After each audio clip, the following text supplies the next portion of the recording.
Shalom, selamat pagi Bapak Ibu Saudara yang terkasih di dalam nama Tuhan kita Yesus Kristus.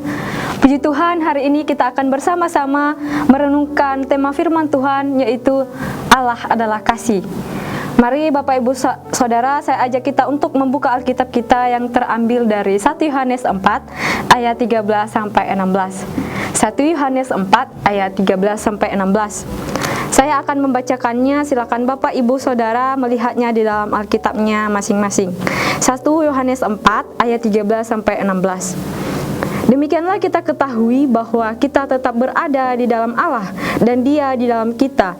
Ia telah mengaruniakan kita mendapat bagian dalam Roh-Nya. Dan kami telah melihat dan bersaksi bahwa Bapa telah mengutus anaknya menjadi juru selamat dunia.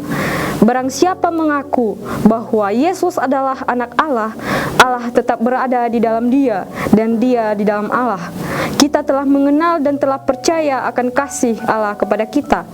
Allah adalah kasih, dan barang siapa tetap berada di dalam kasih, ia tetap berada di dalam Allah dan Allah di dalam Dia. Bapak Ibu Saudara, ada seorang pendeta yang juga dikenal sebagai influencer yang cukup populer di media sosial.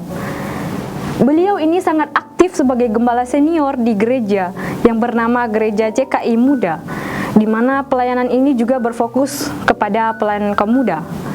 Serta ia juga merupakan pendiri Love Academy yang banyak berbagi tips tentang hubungan asmara melalui media sosialnya.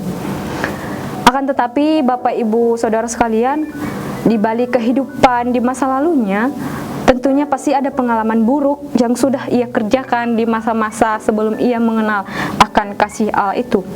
Raditya Oloan adalah orang yang pernah menggunakan ganja, sabu, hingga seorang pengedar. Kejahatannya dimulai ketika ia beranjak SMP. Karena kejahatannya begitu fatal, maka ia juga pernah dipenjara saat ia duduk di bangku kuliah. Bukan hanya itu saja kejahatan yang dilakukan Bapak Ibu Saudara, akan tetapi ia telah membuat anak orang hamil pada saat itu. Pada saat ia melakukan hal yang tidak benar kepada seorang wanita, maka suatu kali mereka berencana untuk menggugurkan anak yang ada di dalam kandungan perempuan tersebut. Sehingga di momen yang indah, mereka mengambil keputusan yang tepat dengan bertanggung jawab terhadap tindakan mereka. Dan pada akhirnya mereka menikah pada tahun 2007. Bapak Ibu Saudara, ketika seorang ayah melihat bahwa anaknya telah melakukan yang tidak benar terhadap seorang wanita, maka ayahnya berkata dengan demikian, "Dit, apapun pilihan kamu, kalau kamu mau gugurin, papa yang tanggung dosanya." Perkataan seorang ayah yang berkata demikian sangat menusuk hati Radit, sehingga secara perlahan-lahan mengubah kehidupan seorang anak yang dulunya sangat jahat. Sekarang telah berubah total dan telah menyerahkan hidupnya untuk melayani Tuhan. Dia juga lebih dewasa, menjadi diri apa adanya.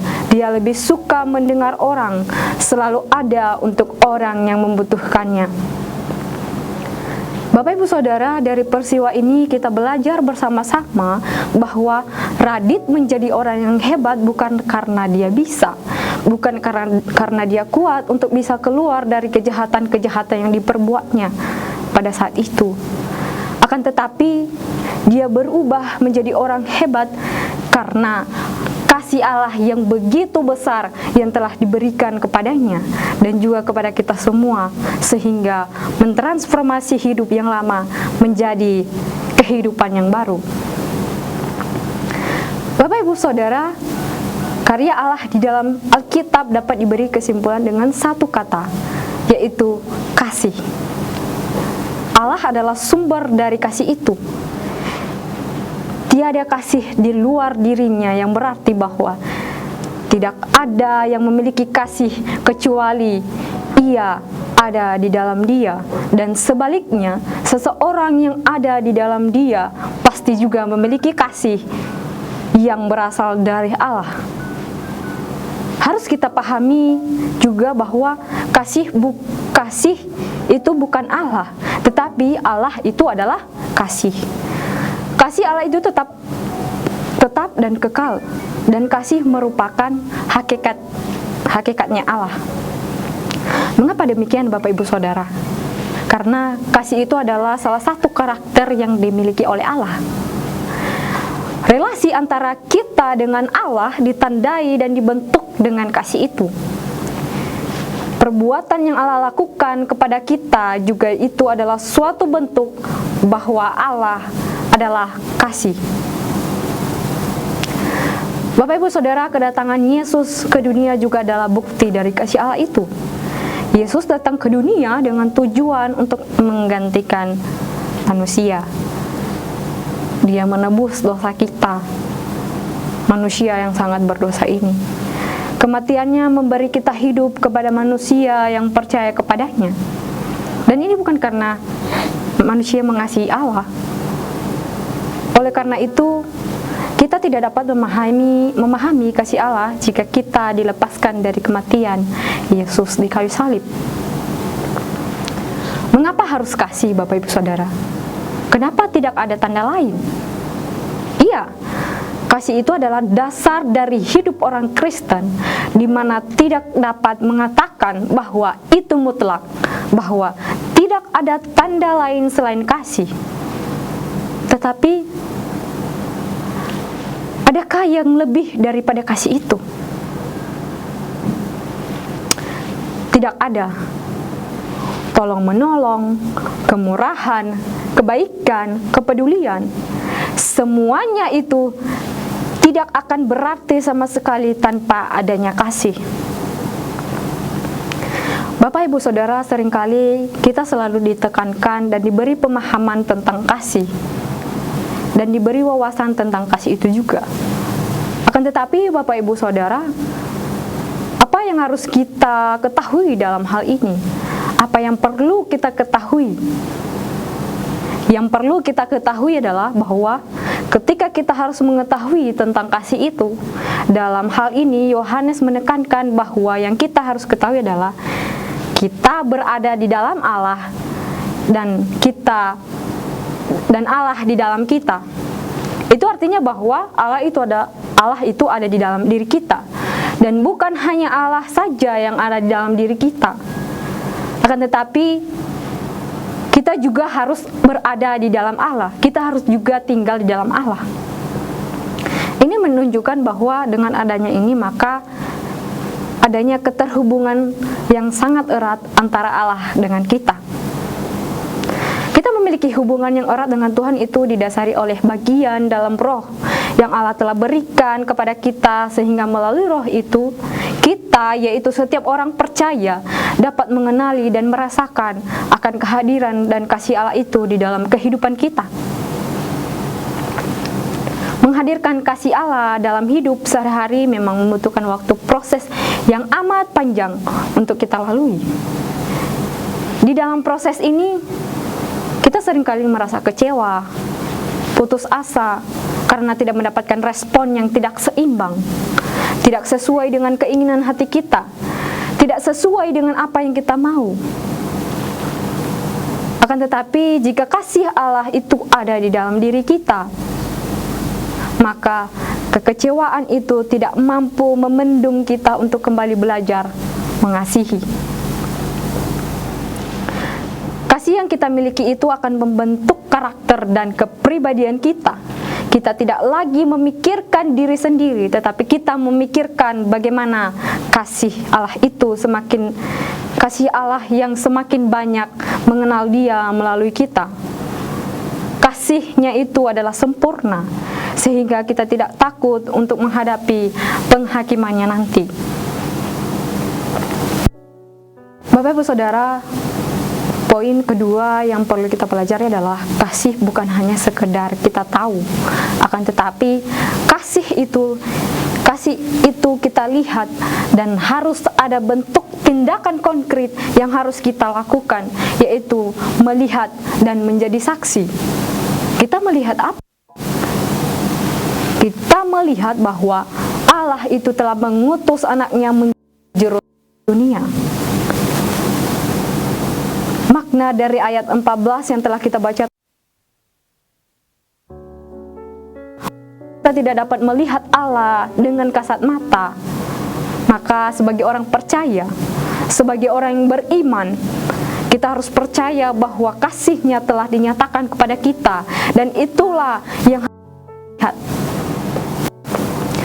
Tindakan konkret yang kita lakukan tentang itu kepada mereka yang belum pernah mengenal Kristus, dan terus mereka untuk tetap memegang teguh iman mereka di dalam Kristus, sehingga mereka mengakui iman mereka kepada Kristus yang adalah juru selamat mereka. Ini adalah bentuk nyata yang dilakukan oleh setiap orang untuk memancarkan. Itu adalah kasih. Harus melaksanakan tugas dan tanggung jawabnya sebagai orang Kristen yang sejati. Kita harus melanjutkan yang sudah rusak ini. Bapak Ibu Saudara, Allah yang berinkarnasi itu telah mengutus anaknya yang tunggal, yaitu Yesus Kristus, yang menjadi juru selamat umat manusia. Juru selamat kita yaitu Allah itu sendiri, sebab Ia adalah penyelamat manusia bagi kita, umat dosa ini. Karya keselamatan Allah itulah yang membebaskan kita dari belenggu dosa, sehingga kita orang-orang yang tinggal di dunia ini menerima anugerah keselamatan Allah, dan kita menerima kasih Allah itu di dalam diri kita. Jika Allah memberikan kasih-Nya kepada kita, Bapak Ibu Saudara, maka kita juga harus berani mengakui bahwa Dia adalah anak Allah. Dia adalah jalan hidup dan jalan kebenaran itu.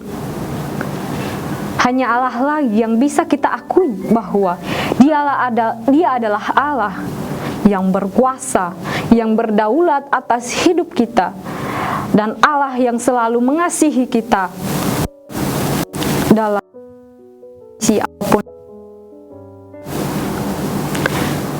Dengan mengakui Yesus Kristus sebagai anak Allah, maka kita pasti mengalami persekutuan dengan Allah, yaitu persekutuan bersama-sama dengan Allah, dengan istilah bahwa kita tinggal di dalam Allah dan Allah tinggal di dalam kita.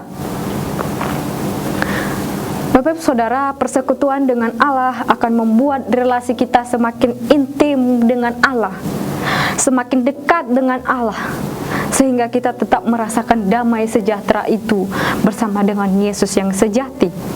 Kita juga merasakan bahwa Allah hadir, Allah ada untuk kita.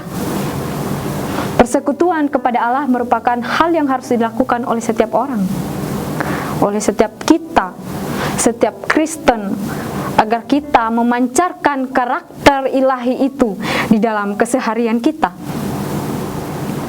Bapak Ibu Saudara, poin ketiga yang perlu kita ketahui dan perlu kita pelajari bersama-sama dan perlu kita lakukan dalam kehidupan kita sehari-hari adalah kita telah mengenal dan percaya. Kata ini merujuk kepada orang-orang mengakui bahwa Yesus adalah anak Allah itu. Mengakui bahwa kita tinggal di dalam kasih-Nya, serta kita mengakui bahwa Allah telah memberikan kepada kita bagian dari roh-Nya. Bapak Ibu Saudara, kalimat kita mengetahui dan percaya akan kasih Allah dalam kita menggambarkan bahwa sumber kasih itu adalah Allah itu sendiri. Kasih yang Allah berikan kepada kita adalah kasih yang sempurna. Kasih yang tidak setengah-setengah Allah berikan kepada kita. Tetapi Allah memberikan kasih itu secara penuh kepada kita manusia yang berdosa ini. Oleh karena itu, kita tidak perlu takut kepada dunia, tidak perlu untuk menghadapi dunia ini. Sebab Allah akan memampukan kita untuk menjadi anak-anak yang memiliki persekutuan yang dekat dengan Allah. Bapak Ibu, Saudara, kasih emang berasal dari Allah. Tetapi kasih bukanlah sesuatu hal yang bisa membawa manusia ke dalam persekutuan Allah itu, melainkan persekutuan itu dengan Allah lah kita menjadi manusia yang hidup dengan Allah, menjadi manusia yang berguna di hadapan Allah. Relasi kita kepada Allah dan kepada sesama harus kita demonstrasikan dalam kehidupan kita sehari-hari, Bapak Ibu Saudara. Hidup di dalam kasih merupakan bukti hidup bersama dengan Allah.